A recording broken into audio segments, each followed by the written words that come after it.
cas qu'on n'a pas encore mis en avant, mais il faudra le mettre, c'est qu'ils ont permis toutes les autres pathologies de se développer. Il y a des gens qui n'ont pas pu être opérés de maladies, qui n'ont pas pu être soignés, puisque les hôpitaux ne prenaient en gros personne. Les médecins n'ont pas pu recevoir de patients.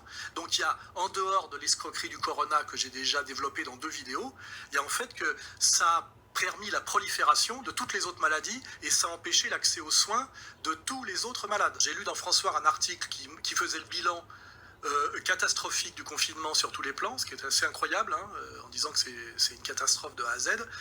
Et immédiatement après, j'ai vu un autre article, parce que je regarde ce qui se passe dans la presse, qui disait que le pouvoir suédois se repentait de sa stratégie du non-confinement. Quand je suis allé creuser un peu, c'est pas vrai. Ils se font attaquer et ils se défendent.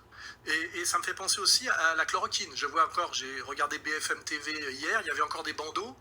Maintenant que comment dirais-je, la disqualification de la chloroquine par le Lancet a été éventée, et là on voit bien qu'on est dans de l'escroquerie, ils ont relancé un autre truc venu d'ailleurs, et sur BFM, il faut vraiment qu'ils aient des intérêts très forts pour continuer jusque-là, malgré je dirais presque le danger pour leur audience. Ils continuent à attaquer la chloroquine et Raoult. Ils continuent. C'est-à-dire qu'il y a encore des escarmouches et une guerre d'arrière-garde sur oui, le confinement c'était bien et non, la chloroquine ça marche pas. Malgré le scandale du Lancet qui jette le trouble sur ces résultats. Oui, c'est un scandale qui reste à éclaircir, données obscures, peut-être frauduleuses, et qui secoue durement la presse et la communauté scientifique. Mais non, ça ne change rien à l'évaluation de l'hydroxychloroquine, parce qu'avant celle du Lancet, une vingtaine d'études avaient conclu la même chose, pas ou peu d'effets et pas de bénéfices.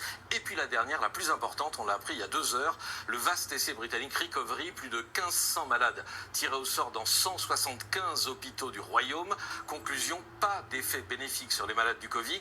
On voit que l'oligarchie et ceux qui sont au service de l'oligarchie ne veulent quand même rien lâcher. Ce qui veut dire qu'il y a un enjeu bien plus profond que la médecine. Je crois que vraiment, ils sont au bout de leur rouleau de domination et ils savent que les périodes où le pouvoir est le plus brutal, c'est toujours le moment qui précède le moment où il va perdre le pouvoir, hein, si on regarde bien l'histoire. Hein.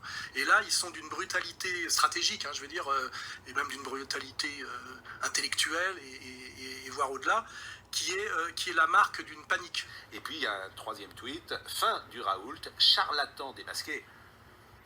Pardonnez-moi, oui. C'est pas un charlatan. J'appelle charlatan un type qui se prend pour un devin, qui prédit en février la fin d'une pandémie alors qu'il y connaît rien, qui vend une molécule qui ne marche pas, qui marche autant qu'une pastille Valda, qui brouille la recherche, qui vomit sur la méthode, c'est un déni de la science déguisé en défense de la science.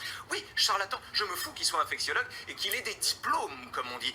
Donc plus ça va aller, plus on aura le recul, et plus on saura que rien n'était justifié de cette mise en quarantaine des personnes et de l'économie. Et il va falloir que le pouvoir, je dirais, tienne par rapport à ça, parce que tout ça, effectivement, produit une montée de colère, une montée d'insoumission. Sur 2 niveaux, c'est vous nous avez menti, vous nous avez enlevé nos libertés, hein, c'est très important, vous nous avez même menacé, collé des PV, etc., parce qu'il y a l'aspect enfermer et punir, hein, rappelez-vous les écrits de certains auteurs de la French Theory des années 60-70, et puis surtout, ce dont on va parler après, je crois, c'est la destruction de l'économie, et de l'économie